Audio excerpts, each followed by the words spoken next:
Okay, this is a tutorial on how to install VirtualBox and work with it, the virtualization software.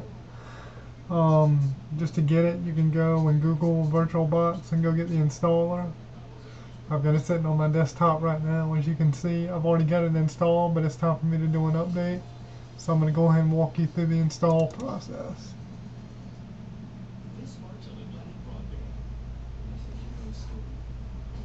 I'm going to run it.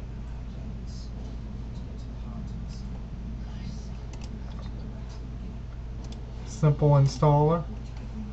I don't install the networking because you don't need it. You can get network access if you're using Windows by going straight to the network NAT, the network address translation.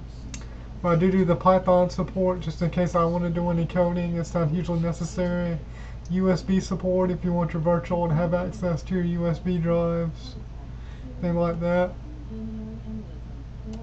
That's my preferred install. I don't like shortcuts on my quick launch or on my desktop, so none of those. And I'm going to let the install run.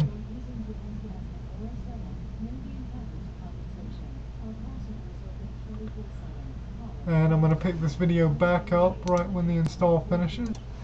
Okay, during the middle of the install, you'll get a thing that asks you if you would like to install the device driver software. Go ahead and click install, and that's okay. And you'll start VirtualBox after the installation.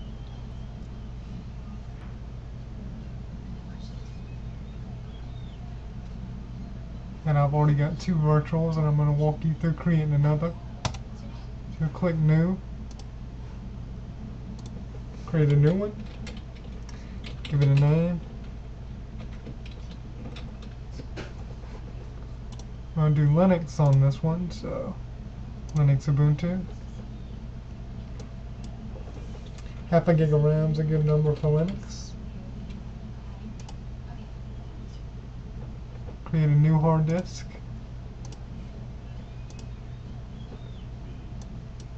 $10 gigs will be good.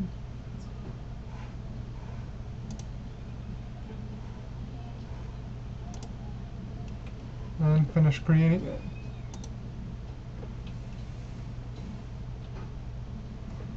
I'm going to go to settings.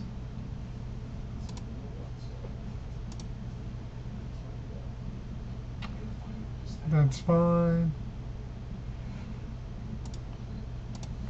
Processor, I'm going to enable it, give it access to 2 of my processors.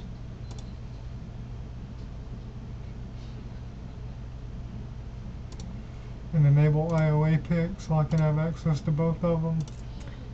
Nested paging and other parts of the processor. Give it a 64 MB video memory because I've got enough on my graphics card to handle that.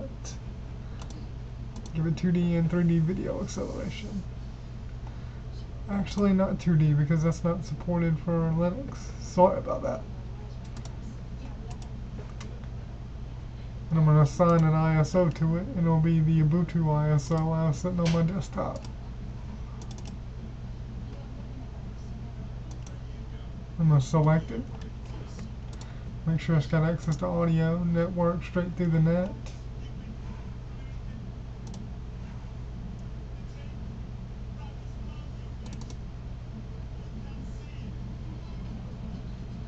And that's not cool.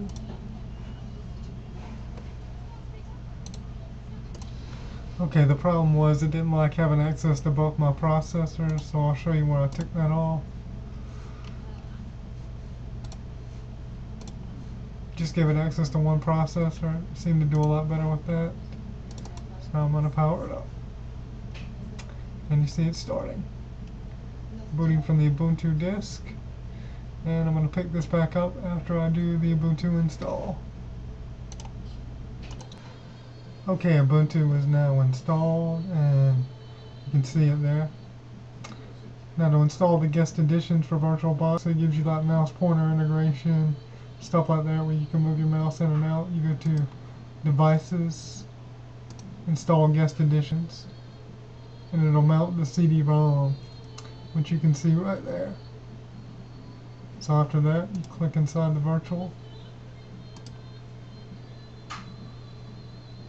go to the top bar and go to Applications, Accessories, and Terminal. You see the terminal window there. Change directory to Media, so CD-ROM, and then run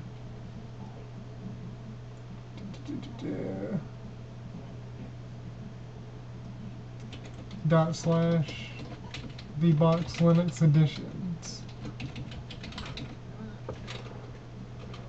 -x86.run with administrative privileges by doing sudo.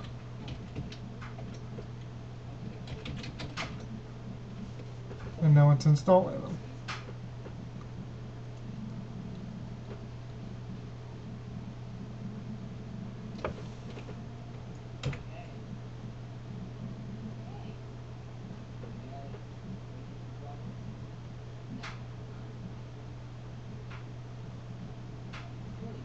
And it's building a module on the kernel to allow you to have mouse pointer integration. Now after this installs, you have to restart the virtual, and then you should have your mouse pointer integration.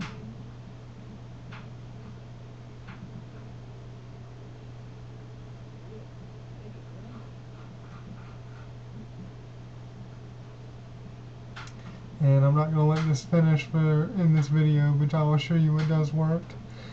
And I hope this tutorial has been helpful. Have a great one.